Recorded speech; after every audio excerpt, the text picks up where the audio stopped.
जैसा कि 16 टीमों के फिक्चर कैसे बनाते हैं साइक्लिक मेथड में। टीमों की संख्या किसे मेंशन करते हैं? एन से। नंबर ऑफ टीम, एन क्या होता है? नंबर ऑफ टीम, जितनी टोटल टीम होती है एन से उसको मेंशन करते हैं भी ये N number of team, total team कितनी है। टोटल नंबर ऑफ मैच, कितने मैच होंगे?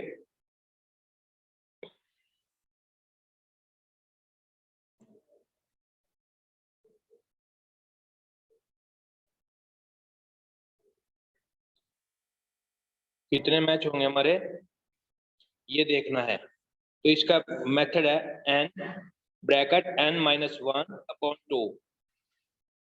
तो कितना हो गया? 240 बटे दो, 120। Number of rounds n minus one. Total जितने भी टीम है उसमें से एक घटा दो, एक माइनस कर दो, तो टोटल राउंड उतने होंगे 15।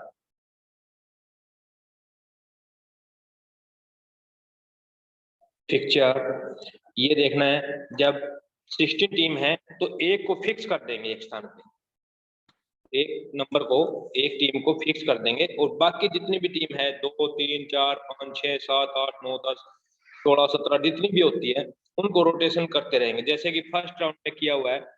फर्स्ट राउंड में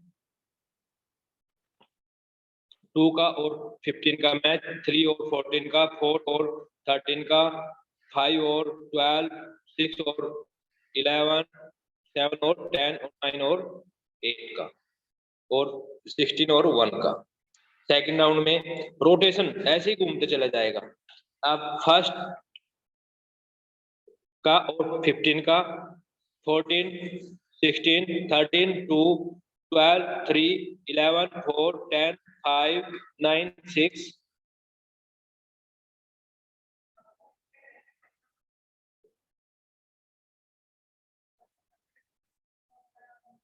8 7, ऐसे ही रोटेशन थर्ड राउंड में, फोर्थ में, फिफ्थ में, 6 7 8 9 10।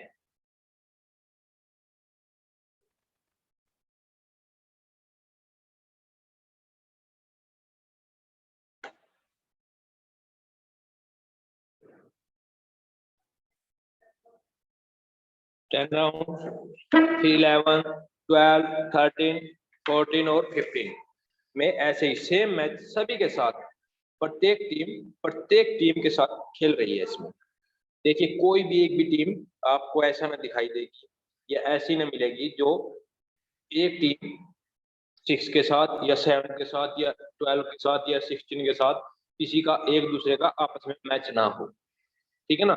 जितने भी टीम विनर्स होंगे, जैसे कि कोई ए टीम जीतती है, बी हारती है, तो उसके पॉइंट मेंशन किए जाते हैं, पॉइंट दिए जाते हैं।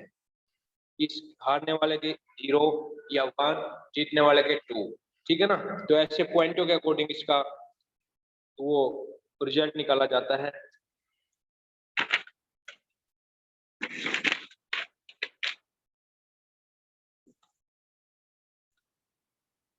उसके बाद है method of designing the winner in A league tournament. League tournament में विजेता के निर्धारण की विधि कैसे निर्धारित किया जाएगा? तो लीग में जिस टीम को सबसे अधिक अंक मिलते हैं उसे विजेता घोषित किया जाता है। अंक देने के लिए निम्नलिखित विधि का प्रयोग किया जाता है। Number, winner of the match gets 2 point. जो मैच को जीतता है उसको 2 पॉइंट, बराबर पे 1 पॉइंट, और loser of the match get, जो हारने वाली टीम है उसको 0 पॉइंट दिया जाता है। जीतने वाली को 2 पॉइंट, ड्रा होता है 1 पॉइंट, और हारने वाले को या लूज टीम है उसको 0 पॉइंट दिया जाता है। If top 2 team have equal points, their match is held again. But if their match ends in a draw, the team which had won the maximum number of matches in declare as the winner. If the tie still remain, the team that had scored maximum number of goals is declared as the winner. If the tie still remain, a match is a played again between these team. If there is a draw again, the winner is decided by the toss. In addition to this, there are some other methods which are also used to declare the winner. यदि दो शीर्ष टीमों को समान अंक मिलते हैं तो उनके बीच फिर से मैच कराया जाता है, लेकिन यदि उनका मैच बराबर पर रहता है तो अधिकतम मैच जीतने वाली टीम को विजेता घोषित किया जाता है। यदि अभी भी बराबर की स्थिति बनी रहती है तो अधिक गोल करने वाला टीम को विजेता घोषित कर दिया जाता है। यहाँ भी बराबरी की स्थिति बनी रहती है तो इन दोनों या इन टीमों के बीच फिर से मैच खेला जाता है। यदि मैच अब भी ड्रा रहता है तो टॉस के आधार पर विजेता निर्णय किया जाता है। इसके अलावा ऐसे कुछ अन्य तरीके भी है जिनका उपयोग विजेता का निर्णय करने के लिए किया जाता है। कई बार क्या होता है कि पॉइंट्स दो टीम के सेम पॉइंट्स हो सकते हैं, उसके बाद अगर सेम पॉइंट है, समान अंक है, तो टीम के आपस में मैच कराए जाएंगे। लेकिन यदि उनका मैच बराबरी पर रहता है और उस मैच के बाद भी अब उनका मैच बराबरी पर रहता है तो दोबारा फिर दो अधिकतम मैच जीतने वाली टीम को विजेता घोषित कर दिया जाता है। जैसे मैक्सिमम किसने मैच जीते हैं उसको घोषित कर दिया जाता है। अगर उसके बाद भी वो बराबरी पर रहते हैं तो उन्हें ड्रा सिस्टम, या यहाँ भी बराबरी होती है तो इन दोनों टीमों के बीच फिर से मैच होता है। और यदि मैच अब भी ड्रा रहता है तो टॉस के आधार पर टॉस किया जाता है, उसके अकॉर्डिंग मैच का विनर और फर्स्ट और सेकंड की पोजीशन निकाली जाती है। आगे है British method. In this method, the total points obtained are divided by the total possible points. For example, if the team has played 10 matches in the tournament and won 6 matches, lose 2 and 2 remain draw, the percentage of points will be. इस विधि में प्राप्त कुछ कुल अंकों को कुल संभावित अंकों से विभाजित किया जाता है। उदाहरण के लिए यदि किसी टीम ने एक टूर्नामेंट में 10 मैच खेले हैं और 6 मैच जीते हैं तो मैच हारे हैं 2 मैच हारे हैं और 2 मैच बराबरी पर है तो अंकों का कीमत होगा। किस प्रकार अंक दिए जाएंगे? Total point 12 plus 2 14, possible point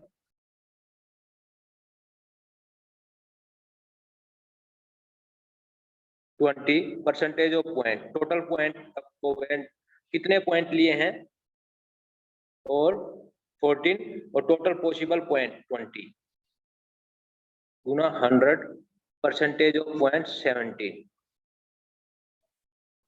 ये है British method. American method. In this method, in the number of matches won the divided by the total number of match played. If a team play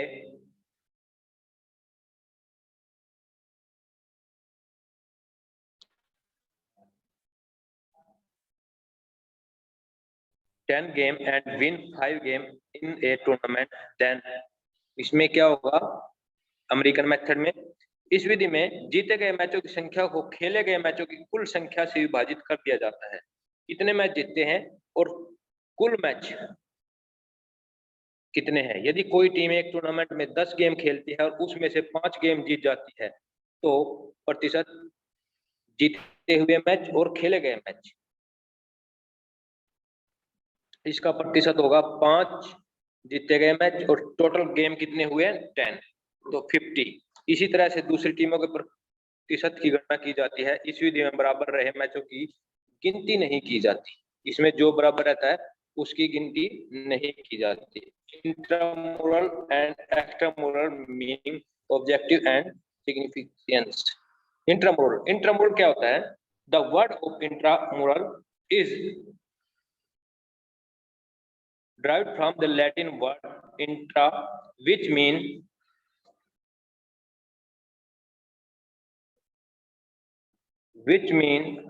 within, and murals, which means wall, Thus, intramural means within a wall.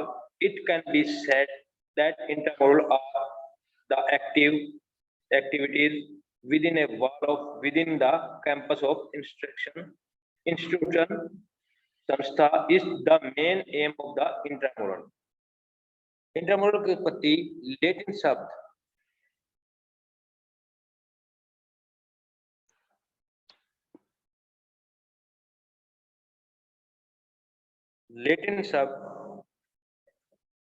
Intra जिसका अर्थ है भीतर और म्यूरलस जिसका अर्थ है दीवार से हुई, दीवार के भीतर हुई।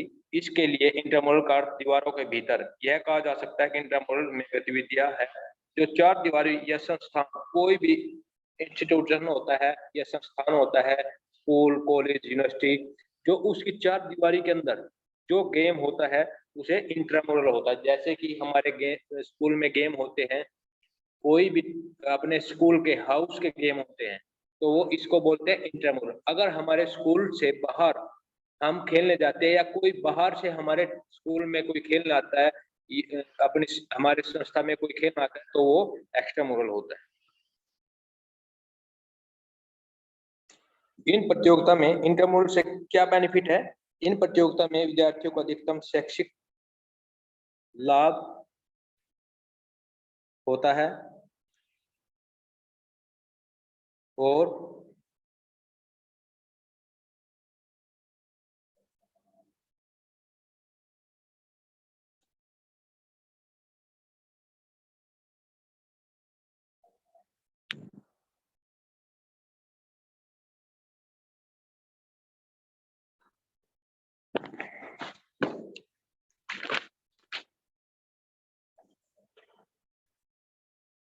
History of origin of intramurals.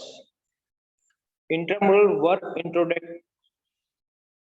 introduced many years back in the United States of America, USA, to motivate the student to take part in sports activity.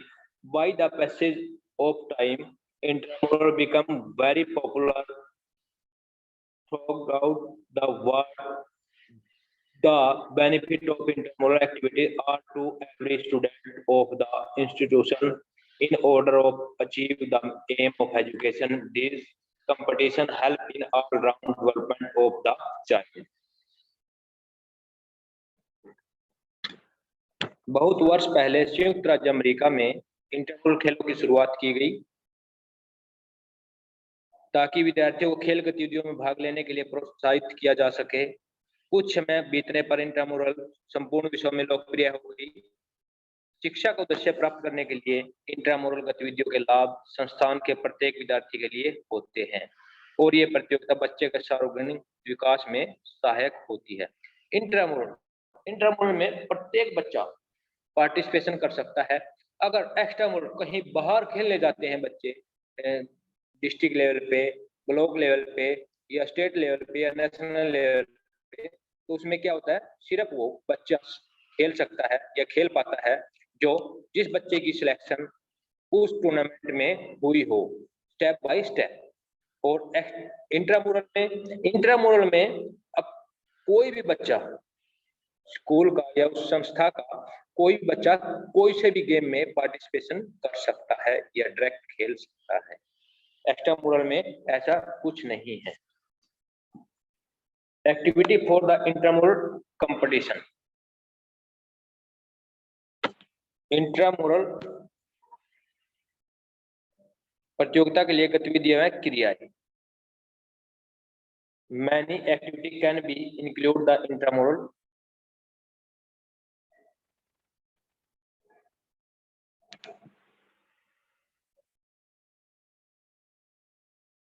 Many activity can be include the intramural competition.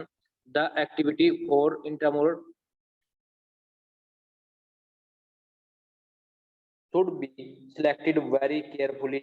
Mainly, the selection of activities should be based on two factors: interest of student and availability of the facility in the institution.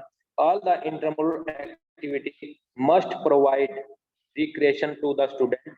These activities should aid in the achieving the goal of education contribute to general development of the student. Hence, the selection should be made out of the following category of activities. इंटरमोरल गतिविधियों में बहुत सी गतिविधियां या क्रियाएं होती हैं जिन्हें उनके अंतर्गत शामिल किया जा सकता है। इंटरमोरल के लिए गतिविधियों का चयन बहुत सावधानी पूर्वक किया जाना चाहिए। गतिविधियों का चयन मुख्यतः दो कारकों जैसे विद्यार्थियों की रुचि, विद्यालयों में उपलब्ध सुविधाओं पर आधारित होना चाहिए। सभी इंटरमोरल गतिविधियां ऐसी होनी चाहिए जिसके विद्यार्थी को भरपूर मनोरंजन प्राप्त करने के अवसर मिल सके।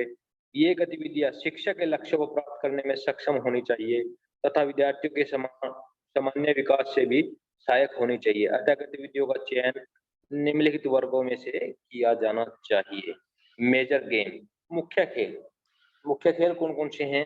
Volleyball, hockey, cricket, basketball, kabaddi, तैराकी, कुश्ती, lawn tennis, table tennis,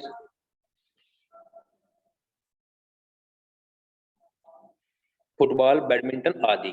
minor game, छोटे गेम, जो छोटे गेम होते हैं जैसे kho kho, circle game, tag games, potato race, sack race, 3 टांगों वाली दौड़ आदि। रिदमिक, लयात्मक खेल जैसे मार्चिंग, लोक नृत्य, समूह नृत्य, सोलो डांस, मास पीटी, लयात्मक जिम्नास्टिक आदि। क्रिएटिविटी एक्टिविटीज, सृजनात्मक क्रियाएं।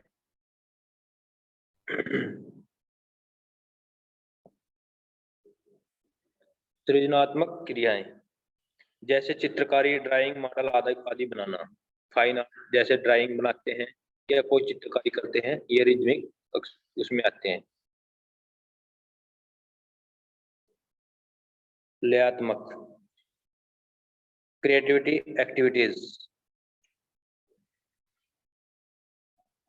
सृजनात्मक क्रिया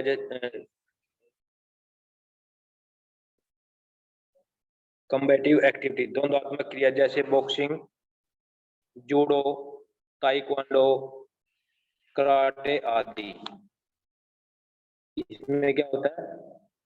युद्ध होता है, द्वंद्व होता है, उसमें बॉक्सिंग, जूडो, ताइक्वांडो, कराटे आदि में।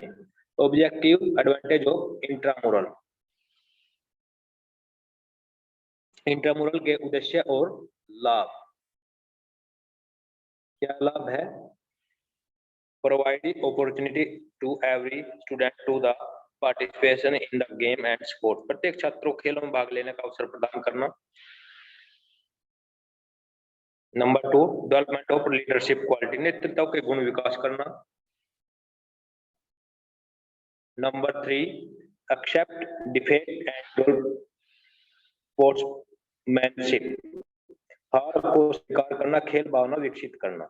Number 4, development of social skill, सामाजिक कौशल का विकास, डेवलपिंग सेल्फ एस्टीम, आत्मसम्मान का विकास, प्रोवाइड हेल्थी रिक्रिएशन, स्वस्थ मनोरंजन प्रदान करना, help in the learning of variety of game and skill, विभिन्न प्रकार के खेल और कौशल सीखने में मदद करना, रणनीतियां बनाना या संगठनात्मक कौशलों को विकसित करने का अनुभव, प्रतिभा खोजने में मदद करना, यह इंट्रामुरल की उद्देश्य है।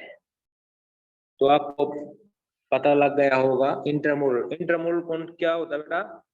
जैसे कि एक दीवार, 4 दीवारी होती है हमारी कुछ किसी भी संस्था की, चाहे वो स्कूल हो या कॉलेज हो या यूनिवर्सिटी हो, उस संस्था की 4 दीवारी में जो भी बच्चे पढ़ते हैं, स्टडी करते हैं, वो ही आपस में उनका मैच कभी भी हो सकता है, या जैसे हाउस के गेम होते हैं ऐसे इंटरमुरल होता है। तो 4 दीवारी के अंदर जो बच्चे पढ़ते हैं उसी संस्था के, उनका आपस में जो मैच होता है उसे इंट्रामुरल बोलते हैं। और जो 4 दीवारी के बाहर कोई दूसरी संस्था में या दूसरी यूनिवर्सिटी में या दूसरे स्कूल में या दूसरे कॉलेज में जाकर हम खेलते हैं, या दूसरे स्टेट में जाके खेलते हैं, अपने स्कूल से अपने 4 दीवारी के बाहर जब खेलते हैं उसे एक्स्ट्रामुरल बोलते हैं। तो thank you, have a nice day.